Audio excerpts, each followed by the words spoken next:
What is better than a movie with Michael B. Jordan in all his sexiness? I'll tell you, a movie with two Michael B. Jordans in all their sexiness. Welcome. Welcome, my beautiful nerd gang. Welcome to another session of Nerdout with me. Today we're going to be talking about what is currently the most talked about movie in cinemas right now, The Sinners. Let me tell you, we are going to get into it. But first, spoiler alert, I'm going to have all the spoilers, as much spoilers as I want. So if you're planning on watching this movie, I would say go switch this off, go and come back.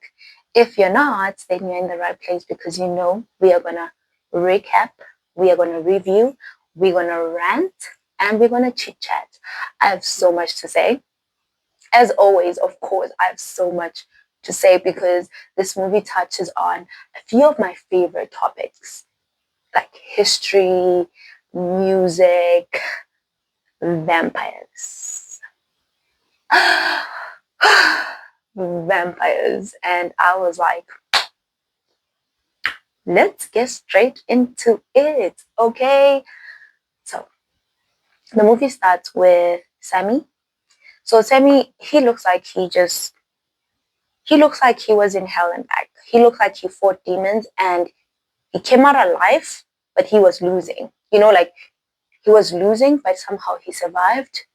And now he's like back and he's like walking towards the church, which is so symbolic. And the title of the movie and that first opening scene as he is coming back from wherever he's coming back from, he looks like he went to hell. He looks like he fought demons. They beat the hell out of him and he somehow crawled out. He's carrying this broken guitar or something along those lines. Correct me in the comment section if I'm wrong, if it's not a guitar, but he's carrying like a guitar and it's broken. And he even has like this huge scar. It's like he fought something that has like he's and he's like limping and he looks like it's not only about his appearance, it's how he's walking. It's also the look on his face. It's a look of someone who went through something extremely traumatic. And the movie's like The Sinners, and then he's walking into church. It's like, boy, what type of hell did you come from? Like you are now like trying to go to church. And then as he walks into this into a small, wide but beautiful church building, and there's like church music, and then he's walking in, and everyone stops and they stare at him. And his dad, the preacher, is like, "Welcome, my son. Welcome. My son has spent some time with sinners, and he is back. Welcome, my son." And I'm like, what happened? And as his father goes to hug him, he has some flashbacks to him, like there's like some demon, something. And I'm like, what happened? I want to know. I want to know everything. And I'm so glad I did not watch the trailers. I'm so glad I stayed away from social media because my reactions throughout the movie were genuine. I really did not know what was happening and I was so excited by not knowing what was happening. So anyway, we move to the next scene. And in the next scene, we see two Michael B. Jordans. We see brothers, Smoke and Stack. They seem to be running away from something, but they have a lot of money. So they come back from Chicago. They have a lot of money. It seems as if they did crime to get that money. And we see them buying land from this white guy who is clearly a member of the clan. If you understand what the clan is, he's a member of the clan. The ones that wear white, the white wizards. He's a member of the white wizard clan. So yeah. And there's a bunch of racism remarks that he makes, but they stand their ground and they're like, we got man money. We're not boys. We got man money and we are buying this land, like there's a huge building, it's like a windmill or something. So it's nice. It's a kind of place that I think would be very nice to have a wedding at. Maybe I just have wedding brain, but yeah, they buy that. It's a barn. Yeah, they buy that, and they then the next thing they go to fetch their little cousin Sammy. So what the everything that's happening like now is a day before Sammy's whole walk of shame, redemption, whatever you call it. So it's like what happened the day before that, you know? And so now we see that these brothers are doing something shady, but we see that they love their little cousin, and their little cousin, Miles. Miles performed with his soul. This was his first movie debut, but he did so well. He delivered. And also, Michael B. Jordan, his range is out of this world. Like I believe that like there was no moment where I was like, I'm watching Michael B. Jordan play two people, play himself as two different people. It was, I'm watching Smoke, I'm watching Stack. Like the way he carried himself. Like Smoke is supposed to be a soldier, someone who does not speak. His presence, his presence is felt. He is disciplined. He's all of that, and he's someone who also is like, we found out that he lost his baby. So he's someone you can tell has a lot of weight on his shoulders. And then Stack is like this cool guy, like playboy, smiling, jokey. And another thing that we find out about the twins is that there's a rumor that they killed their dad, but it was Smoke who killed the dad. And that's why you see him as that cold stone, unmovable force, and Stack is like, so their dad was actually abusing him, and mainly Stack, and then that's why Smoke killed him. But that's a story for another day. So the first half of the movie is essentially us meeting the characters, us falling in love with the characters. The brothers, they actually separate. Stack goes with Sammy to find some musicians. The way that music is treated in this movie is one of the best things I've seen in a very long time. And the fact that this is not a musical, but they treated music with such respect, without depth, with such depth, absolutely wonderful. And so they go find musicians and like other people, like a security guard and all of that. And then Smoke goes to town to get in like ingredients and in a banner and everything, and we meet some very interesting characters. For example, we meet this white girl that is madly in love with Stack. It's like, this is set in 1936. This is after slavery, but this is during the Jim Crow law and everything. And this white girl is like, where's Stack? You know, well, and then Smoke meets this Asian couple. They are my favorite characters in like at first I thought they were good. Like I really loved it. Oh, and the coolest thing is that I found so interesting is they have like a grocery store, right? And their grocery store actually serves both the white people and the black people, but it's across the street. And one thing I love about this movie is they touch on very, very, very controversial, very sensitive topics in the most graceful, subtle way. Like, for example, we all know that it is Amanda movie, but it's really not. It's more about like, it seems like it's about crime. It seems it's about history. It seems as if it's about culture, it's about people and everything. And so we see those dynamics. Like Smoke goes to meet this one lady, his baby mama, who at first is kind of like practicing voodoo, but then it's like actually she's practicing African spirituality, which I thought was cool. And I like the way that this movie actually pays respect to African spirituality, which is never really done well. That is, and I thought that was beautiful the way that they tried to do it. Um, did they get it 100% right? I'm not sure. I'm not going to speak on it because I'm not one. I don't really. I know some things about African spirituality, but I'm not very like knowledgeable about it. So I'm gonna just leave it there. So then we found out that the baby mama is the one that lost Smoke's kid. They have some conversation. Smoke says that she doesn't believe any of, he says he doesn't believe any of that, but the baby mama is like, then why are you still wearing this protective thing that I have, that I've given you, And he takes it out and she blesses it again and everything. And it gets a little bit steamy. It gets a little bit steamy. But anyway, she has to come back with him because she's gonna do the cooking for the night, for the opening night. And then we go back to Stack. And it's so nice how in each of the scenes I know exactly which of the brothers it is because of how well Michael B. Jordan delivered. But you know what?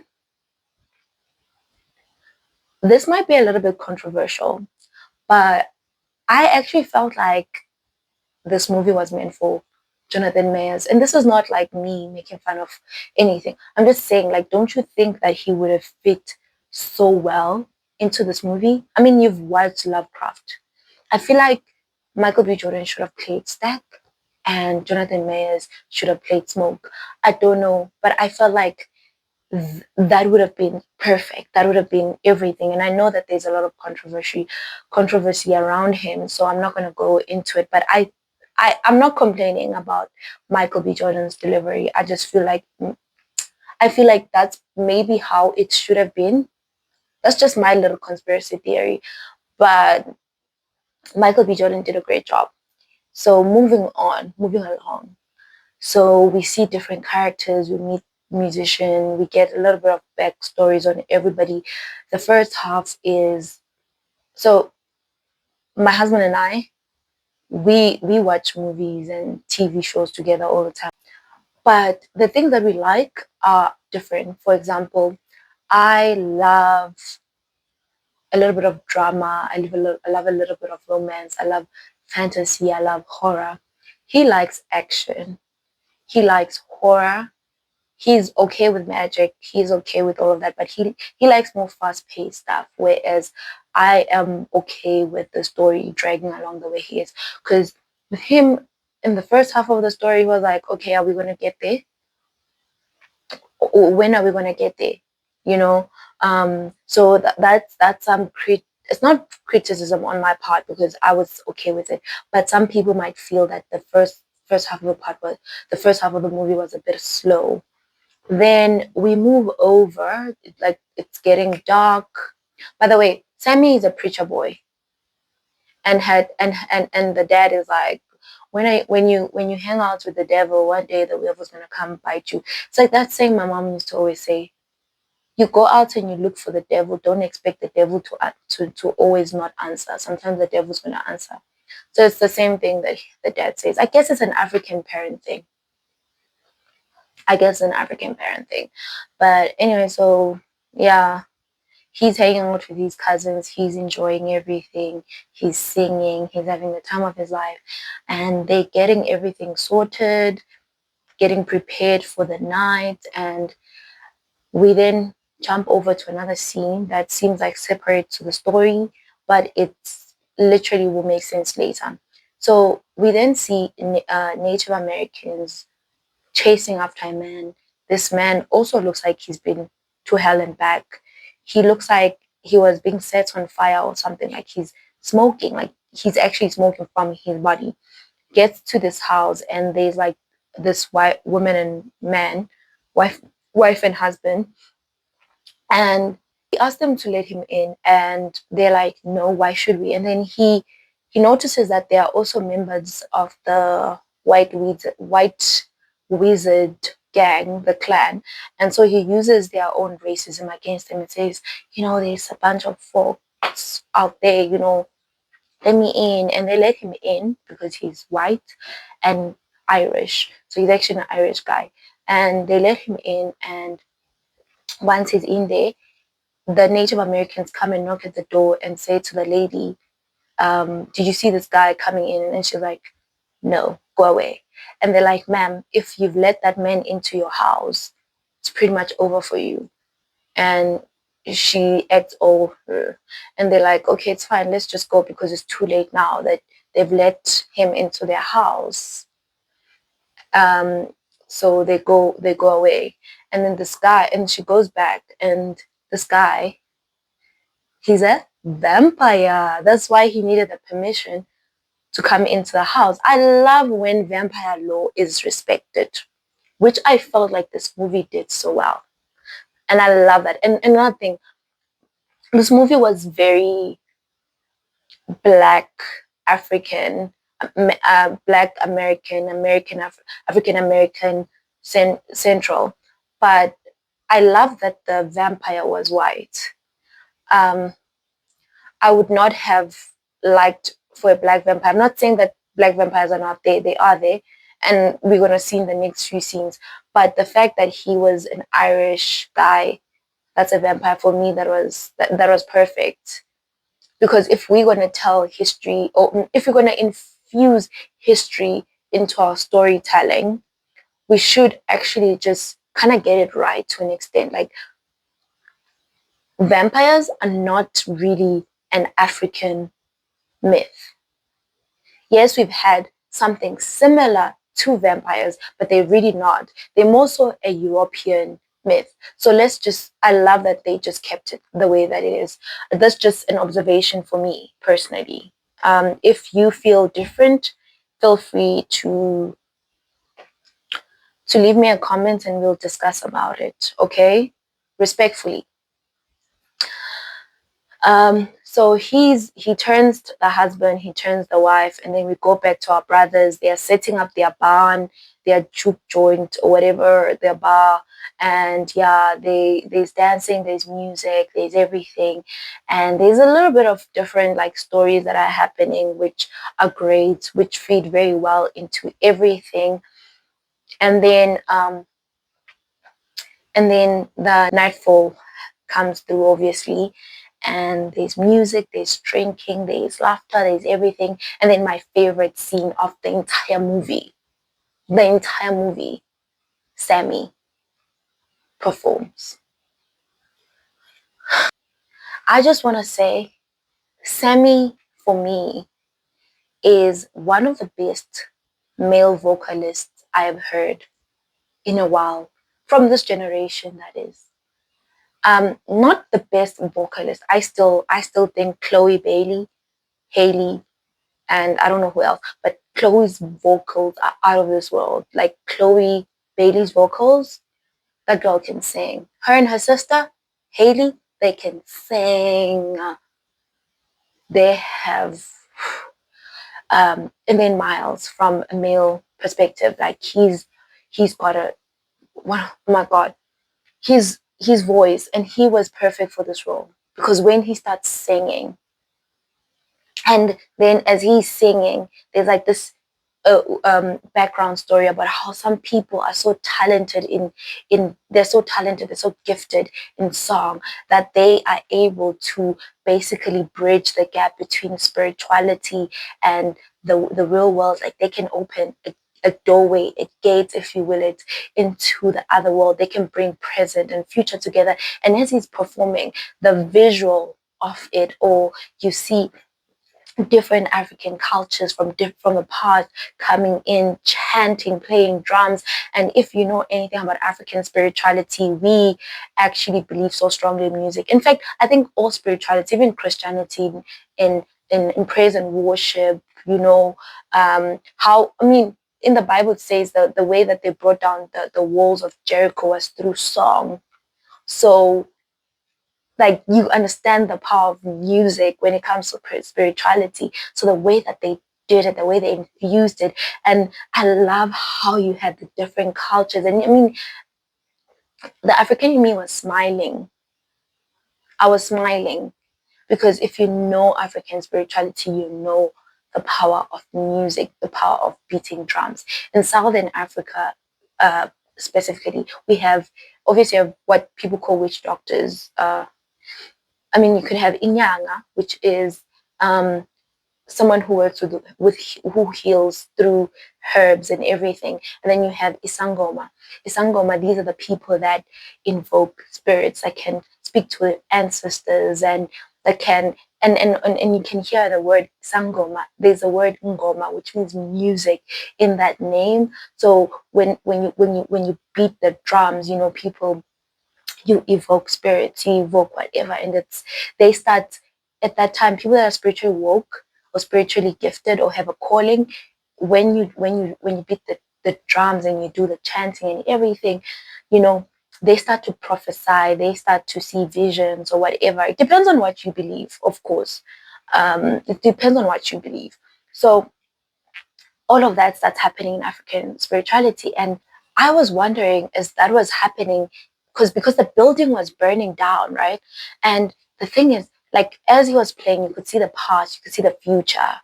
So you could see the rap that was to come, the hip hop. You could see the twerking that was to come, which my husband next to me was like, "What?" I was like, just go with it, bruh. Stop being boring. Just go with it. Bruh, there was twerking, there was all of this. And I was like, I live. But here's what I was thinking.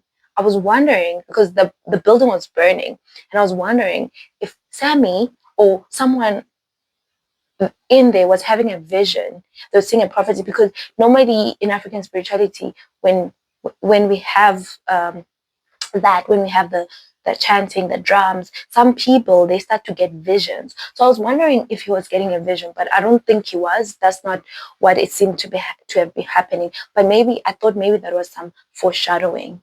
It wasn't, but I thought that would have been cool actually. Anyway, as all of it, and here's the thing about music, chanting, opening that doorway for the spirits and communicating with your ancestors, whatever that you're doing, is sometimes what you do is you attract the darkness, or you attract evil. Because if you're going to open a doorway between our world and that world, there's always going to be something that sneaks out. And I think that story is so like, it's so told. It's like every single movie is like, oh, you knocked on the door to try and speak to your dead relative, and then you attracted a ghost. I mean, all those stories, and Annabelle, all of those. So that was not what was happening here. But guess who heard Sammy's beautiful voice and decided that he wants that for himself? Our little Irish vampire. And so next thing we see is these three white guys, two guys and a woman, white, coming in, and they want to come in and join the party. And they stopped and were like, no, this is an all black party, bruh. This is an all black party. You are not invited. And they're like, what about that white girl there? So the white girl that's sleeping with Stack, she comes, because there's like a lot of history there. It seems like she has some black in her. And also there's like her mom took care of the boys for some time when their mom died, or something along those lines. So they treat her like family. So they're like, bruh, she's family. You are not. We're not going to let you in. And one thing about vampires, they cannot come in if they're not invited. So obviously they're like, okay, we have money to pay. They're like, no, go away. And they're like, okay, cool, fine, but we're gonna walk slowly in case you change your mind. And they just go and chill by the corner and do their own weird music. They're not bad, but they're not great. They're not semi. Okay, but they're not bad. So they go there and do their own music. And we go back, and there's a bunch of different things, a lot of steamy things. Sammy gets.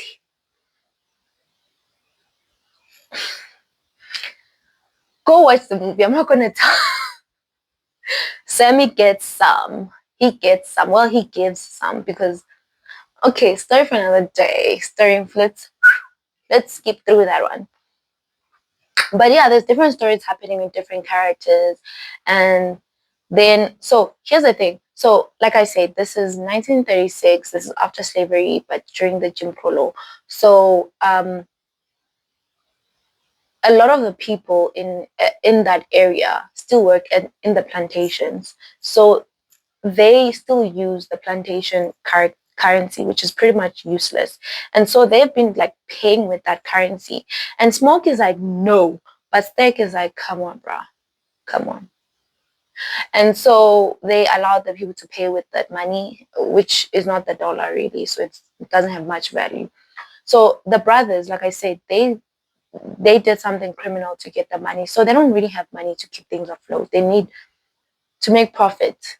And unfortunately, they're not making profit because people are paying with that currency. So then the white girl is like, why don't we let those white people in? They say they have money. And Steak is like, no, no, I don't think so. And then they're like, think about it. If they come in and something happens, you're going to have the police come and shut the whole place down because those people are. So conversation with them. Let me just pick their brains. Let me see what they're on about. And so she says, let me go see what they're on about and let's see if we can work with them.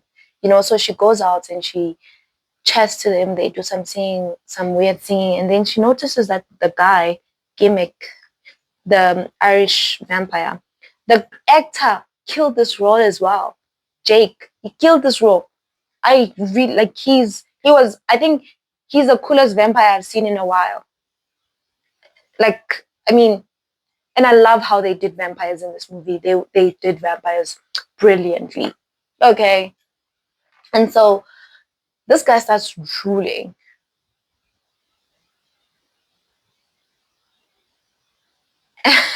And she's like, okay, you're weird. I'm going back. And as she's going back, we see him go up. I don't know if he's flying or jumping, but then the next thing we see is she comes back and to the club.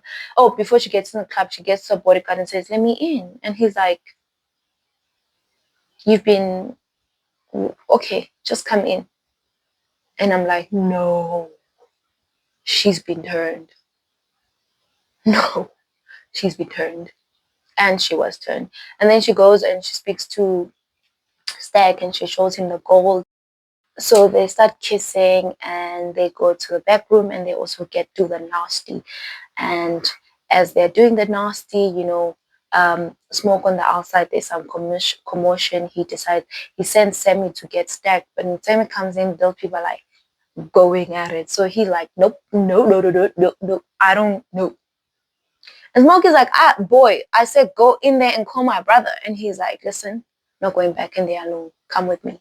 So they go and get him. And when they get him, they find her on top of Stag. And they're not just doing it, but she is biting him. She's drinking on his blood and everything. And so I just want to say Michael B. Jordan's he played this role so well. Like as he was holding himself, like his dying self, holding him and like crying and screaming. It was everything. It was well delivered. It gave everything it needed to give. It gave every single thing it needed to give. Okay. And like he played it so like I'm actually feel like I'm downplaying it. He played that role because his hands were even shaking. Like you could see that the PTSD from whatever he saw during the war and everything was coming back. And I mean, this is the one person he loves the most, his brother himself, his brother, and he's dying.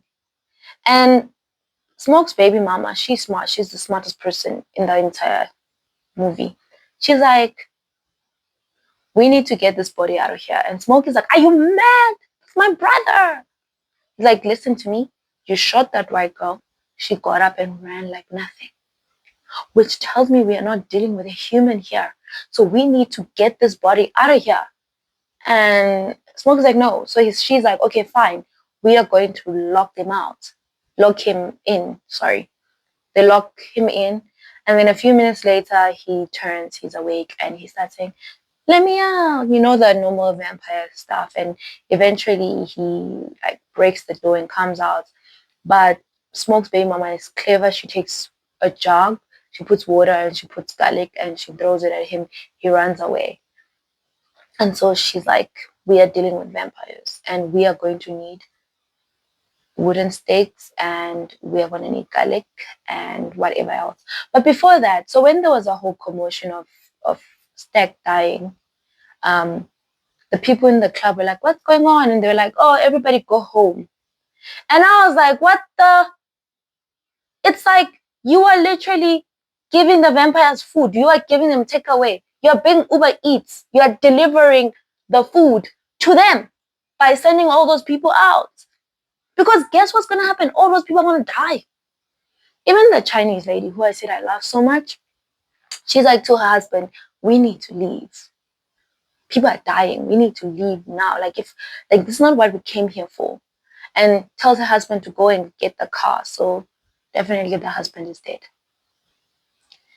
So the next thing we know, that Irish vampire comes back and he's like, let us in. They're like, no. And like, he's like, okay, give us Sammy.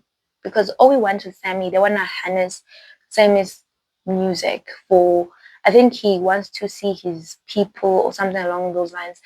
I read somewhere that they said this part was about cultural appropriation or something like that. And I was like, okay, cool. Interesting. Move along to the story. So they're like, give us Sammy. They're like, no. And then all the people that went outside are now turned into vampires and they're following him. Michael B. Jordan, the other Michael B. Jordan, is now a vampire, which I think is better than two Michael B. Jordans. I think vampire Michael B. Jordan, better. I feel like you guys are always thinking I'm crazy, but it's okay. It's okay. So they're there, chanting, singing, doing creepy things outside, and then the guy comes out, the Irish vampire, who did a great job, by the way. Vampire daddy. I'm joking. So yeah, vampire daddy, Irish vampire daddy. So he's like, you know, I know if listen to me, I'm not your enemy. I'm here to help you. Just let me in. When they are vampires, they're very good at gaslighting and manipulation. They've always are. That's part of their law. That's part of their DNA. So, and the other Michael B. Jordan Stack, the vampire, is not like, yeah, trust him. Listen, I see what he sees. I know what he knows. And listen, he helped us. That clan dude, he was going to come back and kill us all in the morning. So, unlife us all in the morning. So, he helped us, you know, he can protect us. He can protect us and everything. No, thank you. Goodbye. You guys are not coming in. And then they turn to the Chinese lady, because they always look for the weakest link, right? They turn to a Chinese lady, and they're like, "Let us in." The husband who's now turned is like, "Baby, let us in," and she's like, "No," and he's like, "Listen." The Irish guy was like, "Listen, I know what your husband knows now. I know where your daughter is. It's either you let me in or I'm going there to get your little girl, your little daughter." And she's like, no. And they have to hold her back because, yeah. So she actually kills them, because I feel like, no, she's a reason for what comes next, because she panics. She panics and she's like, and they keep taunting her. She's like, come in, you motherfuckers. And like she gets like a glass of, I don't know what's inside there. I don't know what that is, but she comes with it and she stabs her husband and they die. Like it's very poetic. But then the next thing you know, vampires are coming in, they are fighting back, they have wooden stakes, they have, yeah, they're fighting the vampires, they're trying to defend themselves. Eventually, eventually Smoke and Stack start fighting and it looks like Smoke kills Stack or something like that. It's very dramatic, rah-rah. And then Sammy's outside by the water and Sammy starts praying. Do you know what they start doing? I hate when they do this. They start praying. The vampire starts praying. Like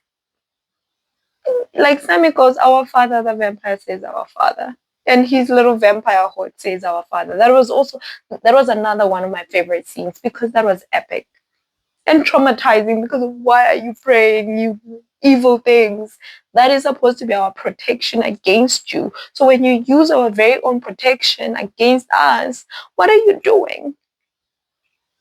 What are you doing? Um, yeah, there's all of that. Then um, we found out Smoke comes out and saves Sammy. Um, then they kill that vampire, and then the sun comes out and burns all the other vampires, and then goes to the morning, and that's where Sammy starts walking away, driving away to home, which is the scene that we see him going into the church. Um, and then there's a scene with Michael B. Jordan. The clan members, they come back, like that vampire said that they would, and see him take out his gun, his armor as a soldier, and he just go go go go. I think my husband liked that part. That was my husband's favorite scene, where it was just gunning them all down. And yeah, it's confusing because it's like he gets shot, but it's such a small wound, like it's so small. But next thing he's seeing his baby mama, who dies, by the way. His baby mama gets bitten, and she begs him to kill her. So that's another emotional scene that happens. So now he sees the baby mama is like breastfeeding a baby, and she's dressed in white, and I'm like, that gunshot is not deep enough. It's not deep enough for all of this. No, it's not.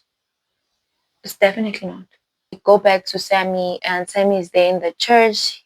The preacher is holding him, and the preacher says to him, "Come back, you welcome back home, son, from the hell that you were in. Just drop the guitar. Just drop the guitar, son." And we see that he doesn't want to because music is his life. And the next, we see him driving away with his guitar. And that is the end of the movie. Well, then there's a post-credit scene where we see Sammy years later. He's become this famous musician. He still has that scar. He's making music and everything. And then it's like at the end of one of his gigs, and they tell him that there's two people that want to see him, and in walks in Michael B. Jordan, but he has not aged, and followed by a white girl. And so remember, vampires, if you kill the one that turned them, they don't die. So Michael B. Stack and the white girl, they actually escaped. And so Sam even asked how. I thought Smoke killed you. And Stack says, I guess I'm the only person he couldn't kill. And they like share drink together, and yeah, that's it. So here comes my critical thoughts. This movie was well done. The storytelling was amazing. I heard someone say, I saw a comment that this is the highest scoring horror movie in 35 years. And I was like, no. First of all, I do not think what it did so well is it blended genres so well. Drama, crime, action, and I don't think this was horror. It was not horror. I think this was fantasy. To be honest. I was not scared at any point in time. I think this was fantasy. And to say that this is one of the best horrors to come out in 35 years is, in my opinion, an insult. An insult to the genre, because this is not a horror movie. It's not. And I guess someone says if the people that created it say it's a horror movie, then it's a horror movie. Then no, I still don't agree. I think this was fantasy. I think this was beautifully done. a mixture of genres, but the one genre that was not mixed in this is horror. This was not horror, this was fantasy. Because another thing, and because if you're going to say this was one of the best horror movie to come out in 35 years, you are insulting the genre. Like all these great horror movies that have come out in the past 35 years that actually meet the criteria of being horrors, you're insulting them. In my opinion, if you disagree, tell me that you disagree in the comment section, and let's just keep it respectful. But I stand by it. This was not a horror movie. It was not. Just because you have vampires doesn't make it a horror movie. It's like me saying, oh, Twilight is a horror movie. No. No. This was definitely well done. Better than Twilight. The vampires were amazing. Like I say, this is some of the best vampire lore that I've seen in a very long time in cinema. The only thing I would say I didn't like about the vampire lore is how quickly people were turning. Like you just get bitten and immediately you're a vampire, which that's not the law, right? You die, then you become a vampire. But I guess the reason why they did it that is so that the movie is fast paced, so that we don't have to wait for people to die. But no, I stand by it. It's not a horror movie. This a blend of genres, but one of the genres that was not blended in is horror. This was not a horror movie. And then secondly, I felt like the story was very similar to Dusk Till Dawn because I watched Dusk Till Dawn a while ago and I love, and there's George Clooney. But if you watch Dusk Till Dawn, it's also similar. It's also blends crime, action, and horror.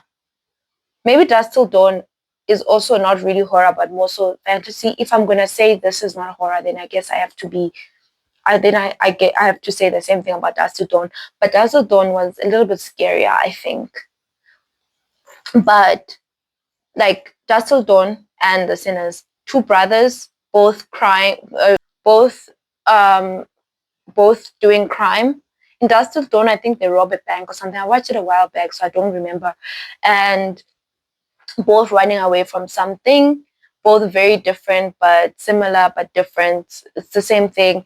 And then you have a bar, and then you have vampires, and then you have them fighting vampires till the dawn. So I felt like there might be some inspiration taken from Dusk Till Dawn.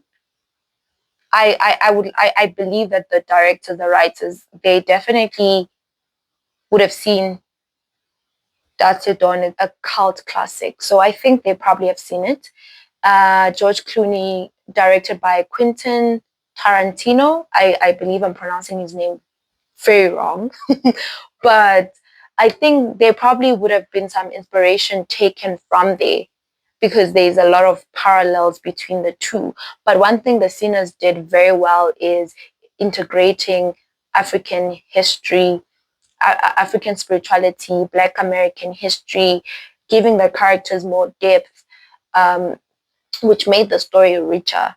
But really, I think the two they two very similar stories. I'm not saying one is better than the other. I'm just saying that like I just saw the parallels between the two. But anyway, that has been it for me. If I was to rate this, I'll probably give it an 8.8. It's almost a 9. I don't think it's a 10, but it is a strong 8.9. I would say 8.8, 8.9. It's really well told. I really enjoyed it. Does it deserve the hype? As a horror movie, no. But as what it is, a genre bending, story telling genius, then it deserves the hype. But I don't think we should be saying it's the greatest horror movie to come out in 35 years. No, it's not by far. It's not by far. But it's a great story. And you know what? If you watched it, tell me what you thought. If you watched Dusk Till Dawn, I love Dusk Till Dawn. Like I've watched it so many times.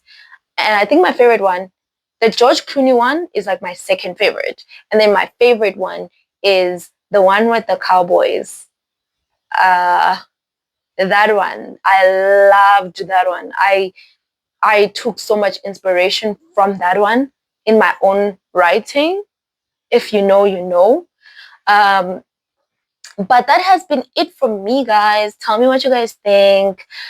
Don't forget to subscribe. I've been told that I don't say that enough. I just feel like I don't have to. I feel like I don't have to say it. But I'll say it because I've been told to say it. Please feel free to subscribe, like, comment, share, and we will be back nerding out next time. I will come back with a book review. But actually, I found Following, and I'm probably going to watch it tomorrow. So maybe we'll do Following before we finish, because I'm still a little bit far with the book Mad. But as soon as I'm done, we will talk about it. That's it from me. I love you guys.